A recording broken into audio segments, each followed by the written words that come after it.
এক ছিল এক বৃদ্ধ মানুষ যে এক ছোট্ট গ্রামে বাস করত। তার নাম ছিল হরিদাস। সে বিভিন্ন রকমের পরোটা বানিয়ে বিক্রি করত। হরিদাসের স্বভাব ছিল খুব ভালো। সেই গ্রামে আর কোনো পরোটাওয়ালা ছিল না।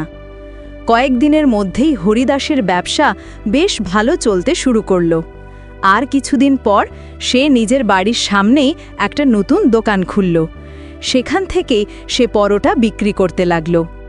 একদিন হরিদাস দোকানে পরোটা বিক্রি করছিল, এমন সময় সুরেশ নামে এক লোক সেখানে এলো। এই পরোটার দাম কত? একটা পরোটা 10 টাকা। তাহলে আমাকে একটা পরোটা দাও। হরিদাস তাকে একটা পরোটা দিল। সুরেশ হরিদাসকে 10 টাকা দিল। সুরেশ লক্ষ্য করল যে হরিদাসের মানিব্যাগে অনেক টাকা আছে।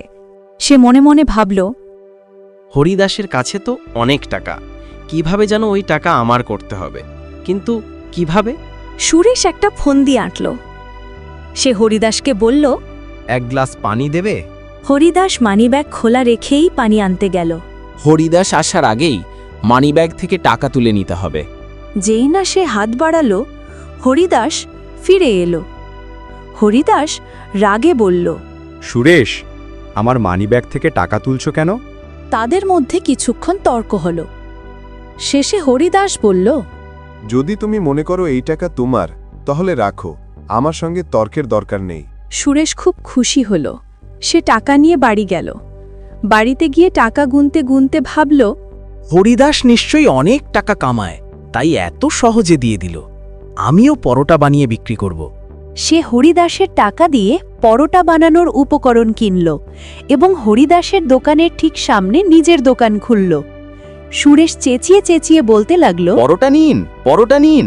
হরিদাস দেখল যে সুরেশ তার চুরি করা টাকায় দোকান খুলেছে, তবুও সে কিছু বলল না। গ্রামের লোকজন কিন্তু এখনও হরিদাসের কাছ থেকেই পরোটা কিনত, কারণ তারা হরিদাসের পরোটার স্বাদ চিনত। সুরেশ নতুন হওয়ায় তার দোকানে কেউ যেত না, ফলে তার পরোটা নষ্ট হতে শুরু করল। সুরেশ খুব দুঃখ পেল। সে ভাবল, আমার পরোটা কেউ কেন কিনছে না? এভাবেই তার ব্যবসা বন্ধ হয়ে গেল। খাওয়ার মতো টাকাও রইল না। একদিন হরিদাস এসে দেখল সুরেশ দুঃখে বসে আছে। সে বলল, সুরেশ, তুই এত দুঃখিত কেন? সুরেশ সব ঘটনা খুলে বলল। হরিদাস হাসল আর বলল, চিন্তা করিস না, এবার আমি যেমন বলবো তেমন করে পরোটা বানাস।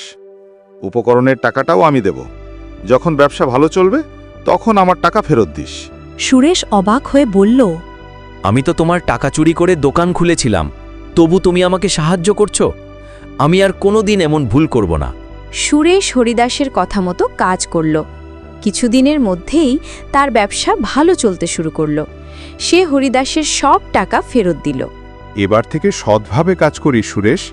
তোমার ভালো মন আর তোমার কারণেই আমি আজ সফল।